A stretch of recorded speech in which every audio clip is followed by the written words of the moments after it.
निक्की यादव हत्याकांड एक दिल दहला देने वाली घटना है जिसका खुलासा 14 फरवरी 2023 को हुआ था, जब दुनिया वैलेंटाइन डे मना रही थी।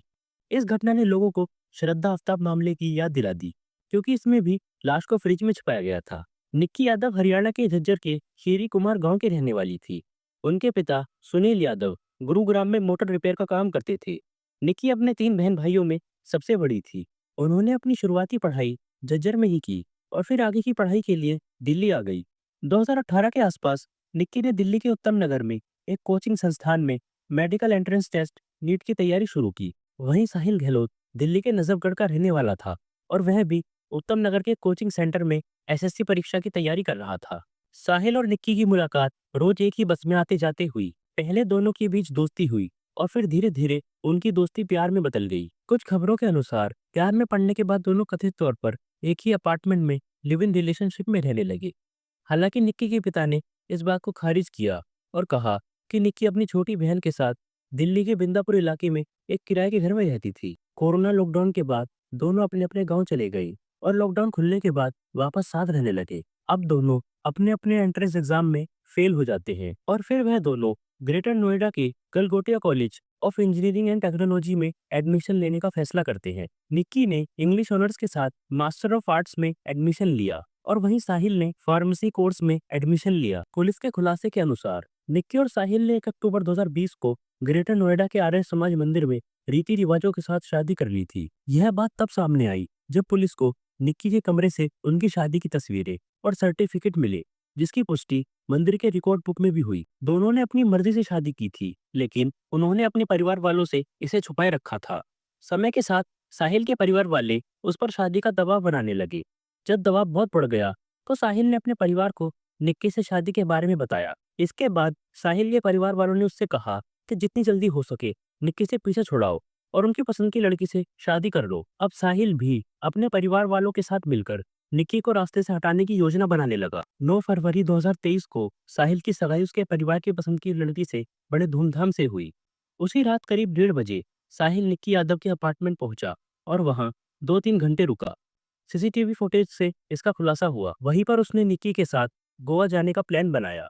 अगली सुबह दोनों ने 2 बैग में अपना सामान पैक किया और निजामुद्दीन स्टेशन पर गोवा की ट्रेन पकड़ने के लिए गए, लेकिन साहिल का टिकट कंफर्म न होने के कारण वह ट्रेन नहीं पकड़ पाए। इसके बाद उन्होंने हिमाचल का प्लान बनाया और अपनी हुंडई वर्ना कार को आनंद विहार रेलवे स्टेशन की तरफ मोड़ा, लेकिन यहाँ भी योजना बदल गई। उन्होंने ट्रेन के बजाय बस से हिमाचल जाने का प्लान बनाया। साहिल ने अपनी गाड़ी कश्मीरी गेट के पास निगमबोध घाट के नजदीक एक पेड़ के नीचे रोकी। यहाँ पर योजना में बदलाव के कारण साहिल और निक्की के बीच जबरदस्त बहस हुई, जो आधे घंटे तक चली। इस झगड़े के दौरान साहिल ने कार में मौजूद चार्जर केबल से अचानक निक्की का गला दबा दिया और तब तक दबाए रखा जब तक कि निक्की की मौत नहीं हो गई। निक्की की मौत के बाद साहिल ने उसके शव को आराम से आगे की सीट पर बैठाकर उसे सीट बेल्ट पहना दी, ताकि देखने में लगे कि सीट पर बैठा व्यक्ति सो रहा है। इसके बाद वह लाश को लेकर थोड़ी देर इधर उधर घूमता रहा। कुछ रिपोर्टों के अनुसार साहिल का फोन कुछ देर के लिए ऑन हुआ। उसने तुरंत अपने पिता को बताया कि उसने निक्की को मार दिया है और उसकी लाश लेकर घूम रहा है। कथित तौर पर साहिल के पिता ने उसे शव को लेकर अपने ढाबे पर आने को कहा। साहिल के पिता अपने 2 रिश्तेदार आशीष और नवीन और साहिल के 2 दोस्त अमर और लोकेश के साथ 3 अलग-अलग कारों में घर से निकल गए। थोड़ी देर बाद वह सभी ढाबे के रास्ते में मिले और फिर साहिल ने उनके साथ मिलकर शव को ढाबे के फ्रिज में डाल दिया। यह खाओ पियो ढाबा साहिल का ही था और उसकी शादी की तैयारियों के कारण ढाबा बंद था, जिससे किसी को लाश की भनक नहीं लगी। यह सब करने के बाद साहिल ने निक्की के मोबाइल से अपनी चैट्स और कॉल हिस्ट्री भी डिलीट कर दी। 10 फरवरी को साहिल की दूसरी शादी बड़े धूमधाम से हो गई। शादी के अगले दिन साहिल फिर से ढाबे में यह देखने आया कि लाश वही है या नहीं, और फिर वापस जाकर अपनी नई शादीशुदा जिंदगी जीने लगा। योजना यह थी कि कुछ दिनों बाद शव को चुपचाप पास के बड़े नाले में फेंक दिया जाएगा। निक्की के लापता होने के बाद उसके पिता ने कई लोगों से संपर्क किया। जब उन्होंने निक्की के साथ रह रही उसकी छोटी बहन से बात की तो उसने साहिल का नाम लिया। निक्की के पिता ने साहिल से संपर्क किया, लेकिन साहिल ने निक्की के बारे में कुछ भी न जानने का बहाना बनाया और कहा कि वह अपनी शादी में व्यस्त है। 13 फरवरी को दिल्ली पुलिस के पास एक गुमनाम फोन आया, जिसमें बताया गया कि नजफगढ़ के एक ढाबे के मालिक ने एक लड़की की हत्या कर लाश को ढाबे के अंदर छुपाया हुआ है। इसी कॉल के बाद दिल्ली पुलिस हरकत में आई और फ्रिज में से निक्की यादव का शव बरामद किया। एक और थ्योरी के मुताबिक निक्की के पिता ने पुलिस को संपर्क किया।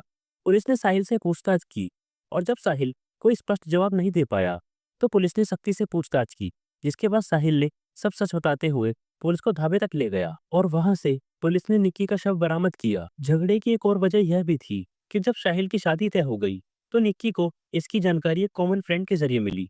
9 फरवरी को जब साहिल निक्की से मिलने गया तो निक्की ने धमकी दी कि अगर उसने यह शादी कैंसिल नहीं की और उसके साथ दिल्ली से बाहर नहीं गया तो वह उसकी शादी के फंक्शन में पहुंचकर उनकी 2020 वाली शादी की तस्वीरें और सर्टिफिकेट सभी को दिखा देगी और उसकी शादी नहीं होने देगी। इसी बात पर झगड़ा बढ़ा और निक्की की हत्या हुई। शुरुआत में साहिल ने कहा कि उसने अकेले निक्की की हत्या की है, लेकिन आगे की जांच में खुलासा हुआ इस पूरे प्लान में साहिल के पिता वीरेंद्र सिंह, साहिल के 2 दोस्त अमर और लोकेश और 2 रिश्तेदार आशीष और नवीन समेत कुल 5 सदस्य शामिल थे। पुलिस ने 18 फरवरी 2023 को साहिल के पिता समेत इन 5 आरोपियों को गिरफ्तार कर लिया। नवीन, जो कि साहिल का चचेरा भाई है, वह दिल्ली पुलिस में कांस्टेबल था और उसने लाश को ठिकाने लगाने में अहम भूमिका निभाई थी। उस पर 2018 में छेड़छाड़ का मामला भी दर्ज हुआ था। यह भी खुलासा हुआ कि साहिल के पिता पर 18 साल पहले भी एक हत्या का मामला दर्ज हुआ था और वह कुछ साल जेल में भी रह चुके थे। पुलिस ने साहिल के पिता समेत 5 आरोपियों को तिहाड़ जेल भेज दिया है। अगर आपको यह वीडियो अच्छी लगी तो हमारे चैनल जुर्म की बात को सब्सक्राइब करें और वीडियो को लाइक करें। धन्यवाद।